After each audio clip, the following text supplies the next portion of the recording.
So our next speaker is supposed to be Marcus Burke. However, Marcus, unfortunately, is ill as of last minutes, which is a shame, which means that you're unfortunately stuck with me as his replacement. And I know what you're thinking. You're thinking, but you're not Marcus. And you are right. However, there are some things that Marcus and I have in common. Other than the fact that we both obviously look like identical twins, which is pretty clear, we both also know quite a lot about scaling apps. So I am going to attempt today to speak on the exact same topic which is in your agenda, but I am not Marcus. What do I know about scaling apps? Well, and apologies, the clicker is not clickering today. So, I'm not Marcus. This is one example of an app that scaled, pretty small app, but we took this app from 0 to 100K ARR in 5 months. And the interesting thing about this is that there was no increase in ad spend. But I know what you're thinking, small numbers. I don't care. Marcus was going to talk about big numbers. Here is another app where we took them from 0 to just over 3 million in annual recurring revenue in 12 months. So this is a screenshot as of last night, and this is the period. I share all of this to say that it's not just small apps that I've helped grow and helped scale, but some of the strategies I'm going to be speaking to you about are strategies that I've used and my team has used to help not just 6- and 7-figure apps, but 8-figure apps and 9-figure apps. Some of these strategies have been deployed and executed on our clients who are generating 9 figures in revenue every month. So, who am I? I'm Nathan. It's great to meet you, and I hope that you find this useful. I have about 20 minutes of your time. So in 20 minutes, I'm going to attempt to stay true to the topic on the agenda and talk about how you can scale an app to 7 figures through Meta and beyond. So we're going to be looking at things like creative testing, app store optimization, paywall optimization, and onboarding. Being completely honest with you, I don't know whether I'm going to make it through all the slides, so the focus may be primarily on creative testing, but I hope you find this valuable.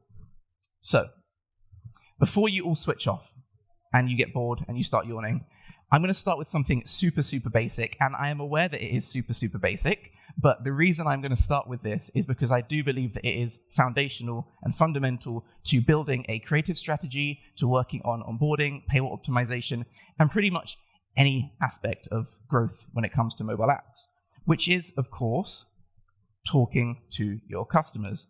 Hands up who's now ready to switch off because I put this up. Okay, a couple of people are, you're not going to do this. I'm actually going to approach this from a different angle. I'm going to come out and say that everyone in the room should stop talking to their customers because they know nothing. How about that? Thank you. I'm joking. Everyone in the room has probably heard countless people speak about the importance of talking to customers, right? The question I have, it is essentially a straw man argument, but the question is, if talking to customers is so important, and everyone in the room has heard the importance of talking to customers, and everyone in the room talks to customers, why don't every single person who's ever started working on a mobile app have a super successful mobile app?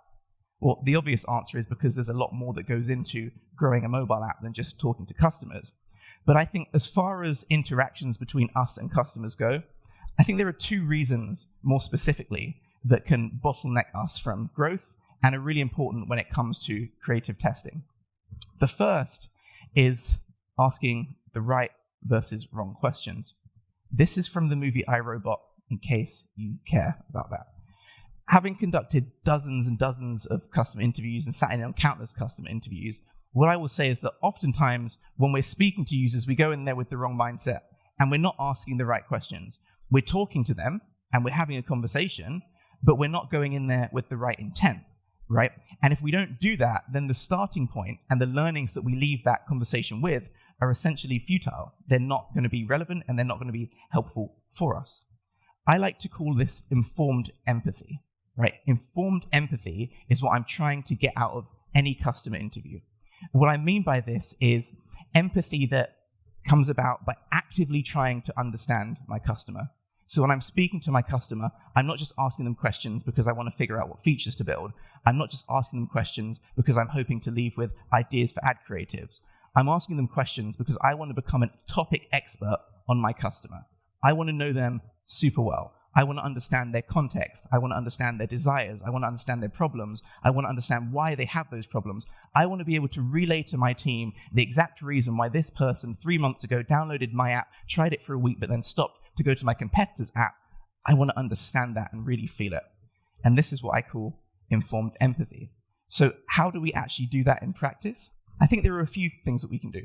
Really, it's by trying to learn these things: their problem and the language that they use to describe it, their current context, how they feel about their current context, their desired outcome, meaning what is it they're hoping that my app will do in their life, what big transformation is going to arise, their experience with other products, both good and bad, and also what influenced their decision to try my app.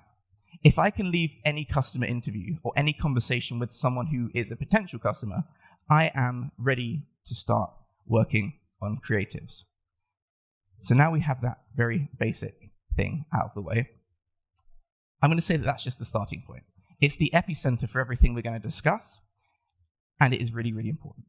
So I'm going to give you a very, very, very cryptic example, and I think the 20% of the room that I haven't lost, I'm about to lose now, but I'm going to continue to give the example. I'm not going to give you the details for two reasons. One, because this client is still running this creative, and these insights are still being used. And two, I don't want to make what is already a competitive space even more competitive by telling everyone the idea. Sorry, not sorry. But essentially, we did some user research, and the goal of this research was to leave with the things I just told you about. And what happened was we left that call with a very, very specific line. The user said, "Oh my goodness, the moment I tried your app, and the first time I used your app, I had such a something. Okay? This is the one screen of the entire day you should take a picture of. The something is the epitome of app growth. Okay? If you do not know what your something is, then you don't have anything, right?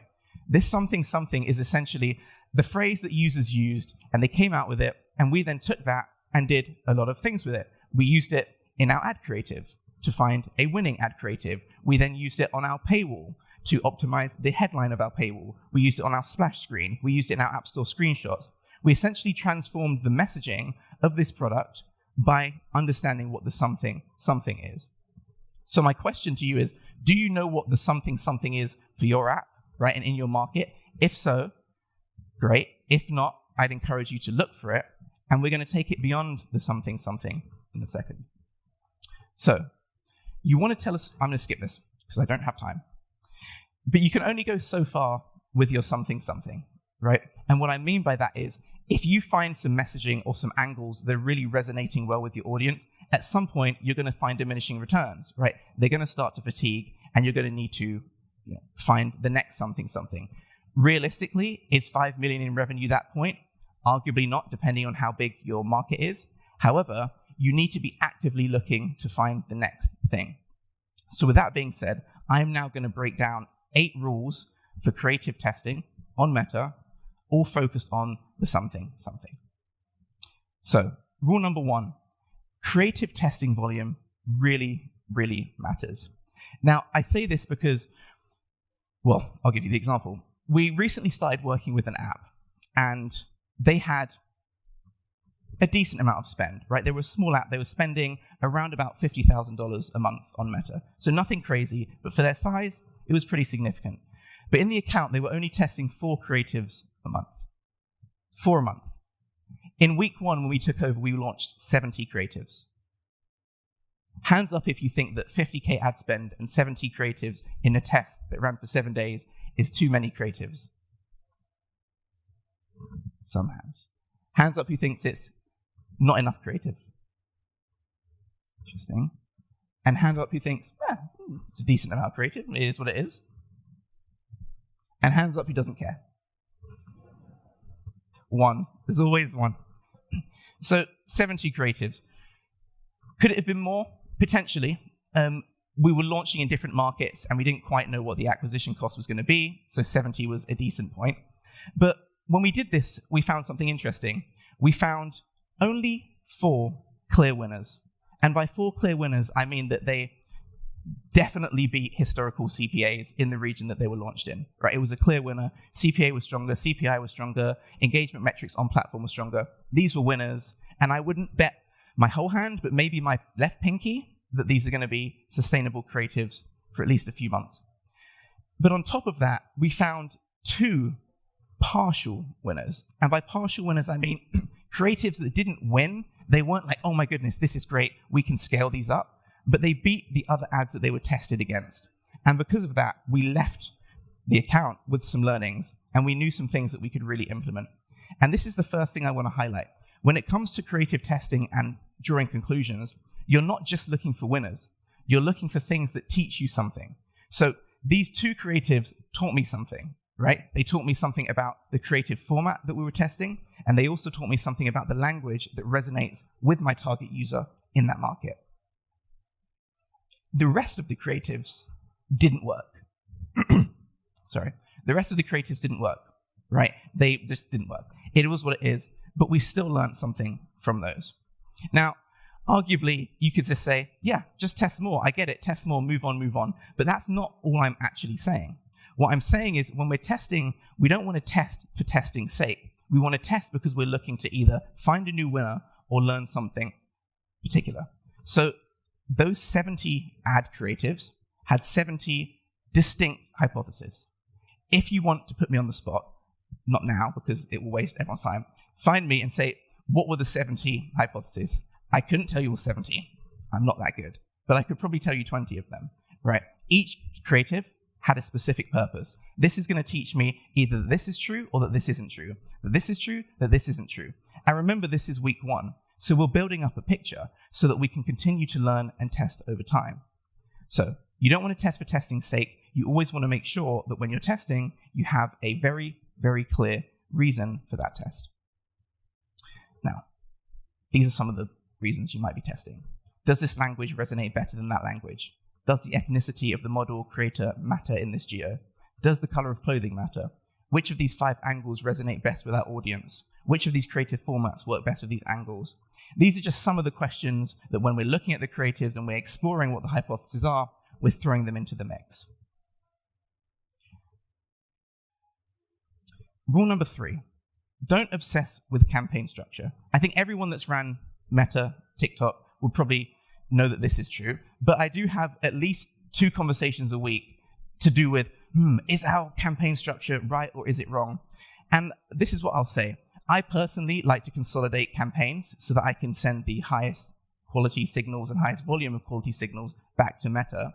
However, beyond that, I've seen a lot of stuff work. I've seen 50 ad creatives in an Advantage Plus campaign work. I've seen 50 ad creatives, 1 ad per ad set work as well. There's no difference to me. However, there is a difference to your media buyer, and I spoke to someone who had like 15 countries, many ad accounts, and many single ads per ad set, and I do feel sorry for their team. It's just tough, but you don't need to really worry about that. You can focus on it, and there are some implications. Simple ad account structures make it a lot easier to test higher volumes of creatives. More complex structures or granular structures allow you to keep a bit more control. But ultimately, what matters more is, do you have a process in place for 1, generating new hypotheses, 2, deploying them very quickly in creatives, 3, the diversity of the creatives that you're testing, 4, the volume of creatives you're testing, and 5, how quickly you can repeat that cycle. Can you do that on a weekly basis? If so, amazing. If not, 10 days. Anything longer than that, you're not a serious candidate. So, why is this on the screen? I'm going to skip it. Rule 4. Creative dictates placements, but dictate audiences. I think this is super important. We're talking about scaling an account, right? Once you've already got your creative testing in place and you already have a process that you're executing on each week, you're going to begin to recognize that different placements tend to lend themselves to different creatives. What do I mean by that? UGC creatives typically perform really well in Reels. They also perform typically well in Stories on Instagram, whereas static ads, banner ads, image ads tend to perform better on the Facebook feed, Instagram feed, sometimes Instagram Stories. That's like a surface level observation, right? Doesn't really matter. What gets more important is when you recognize that different audiences are coming through those different creatives that are performing well, because different audiences lend themselves to different platforms. What I mean by this is, oftentimes your UGC creatives that are deployed in Reels are bringing in a younger audience, whereas your statics that may be getting a lot of spend on Facebook, this is specifically if you're doing broad targeting, are skewing towards older audiences. This is really important to understand because it means that you can tailor your creative strategy based on what you know about your audience. For example, if you have an app that is targeting men aged 45 plus, it gives you some indication of what creatives you might want to start with and what placements you should expect to see those creatives perform well on. However, that's not where things stop. In order to really scale, you need to diversify your creative mix. By this, I mean I'm looking to have success both in Reel placements, in Stories placements, and in Facebook feed placements. And each time I'm approaching these, I'm almost treating them as different channels. Because if you think about it, Instagram and Facebook, they are different platforms, so they are by definition quite different, and the audiences they bring are different. However, if you don't diversify your creative mix, you're going to cap out. So it's not the case that every single person building every single app is going to have success across all the placements. However, what I'm specifically trying to do is find my something that works well in Reels, my something that works well with older audiences on static dominated placements like the feeds, and my something that works well on Stories. Rule number 6, judge performance on the creative level. This is, I think, really important, and we can take this a step further, but we know that with Scan 3, you can't actually judge your creatives on the creative level. You get some sort of estimation, but it's not a true representation of performance. So my advice to anyone who's looking to really test quickly and really expand their testing is to either test on Android, even though they may not be as profitable, experiment testing with AAM, and experiment testing with web to app. Because here you can most definitely figure out what is happening on the creative level. And there's another point we'll get to in a second, which is where those things come in a little bit more too. But before I get to that, I want to throw a caveat in all of this. Do you remember when I said that those 4 winners we found, I'd bet my left pinky on that they'd be successful? I'm hoping that I have my pinky in 3 weeks from now. But that was because I saw some early signs of success. They performed well in the test period. They got some decent amount of spend. Am I prematurely calling them winners? I don't think so, because I recognize all of the metrics. However, early signs of success are just early signs of success. Just because a creative has performed well in its test period, it doesn't mean that it's a winner.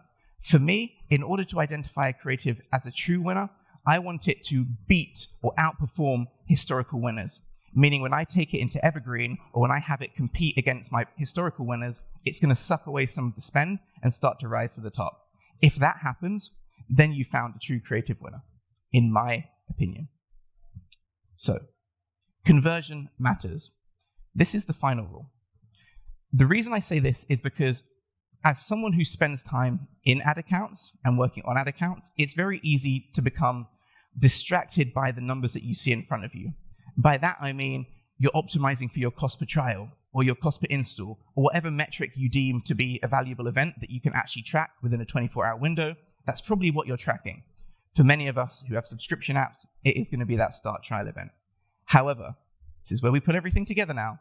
Just because I'm getting cheap trials off a specific creative, it doesn't mean that I found the best creative, because that creative may not be converting to paid as well as some others, and it may not be giving me the highest return on ad spend. Let's take this as a step. Remember I said that different audiences lend themselves to different placements. We were working with one fitness app, and we knew that women over a certain age were extremely valuable to the business, right? More profitable. They would be more profitable than other audiences. However, we were getting 30, 40% lower cost per trials by targeting younger audiences. That doesn't matter because we're talking about a 3, 4, 5x increase in return on ad spend from these older demographics. So as the media buyer, if there are any media buyers or UA managers in the room, or as the person overseeing that team, you should work with your team to make sure that you are doing everything you can to track conversion through to paying customer, retention, renewal, and beyond on a creative level. Maybe renewal and beyond is getting a little complex and you're going to need a whole an analytics team, but your growth team themselves can most definitely track creatives through to conversion if you're using things like web to app, AEM, or testing on Android. Or testing on Android and web to app, not AEM. Or you can run incrementality tests. But these are things that you want to look at to really improve conversion. I have 40 seconds left. I'm going to skip over some slides just to conclude with you. We don't have time. It's sad. But remember this chart, and this is what I want to finish with, right? I want to pull your attention to the arrow that says no increase in ad spend. Can anyone guess what happened in that period where there was no increase in ad spend? Creative testing! Yay! Not just creative testing. We started with a whole lot of creative testing, but actually in July, so just where it says 15th of July, if you draw a line up there, from that point on, we completely stopped all creative testing.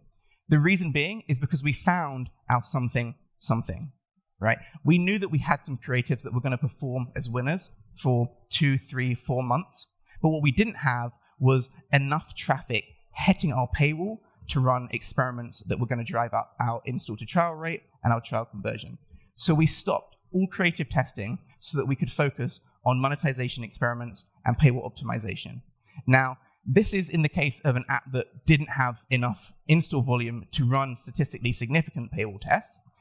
For many of you, that won't be the case, or when you get beyond this point, it wouldn't be the case.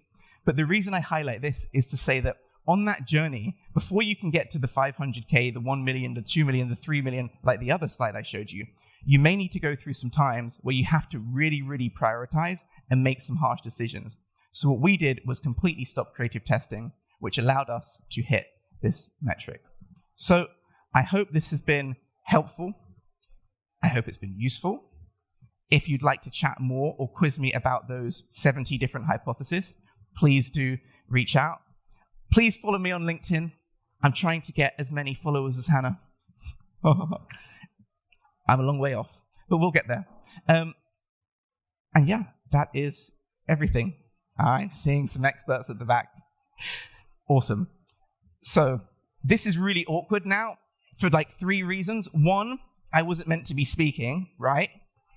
2, I finished this at 2 a.m. 3, I now have to figure out what's happening next, which I believe is some roundtable discussions. So if we turn our attentions to the slides, we are going to see some questions coming up. We are doing that, yeah. We're going to see some questions coming up. Now, in your tables, have some time to ask each other these questions and discuss for 5-10 minutes before we head into our next panel presentation.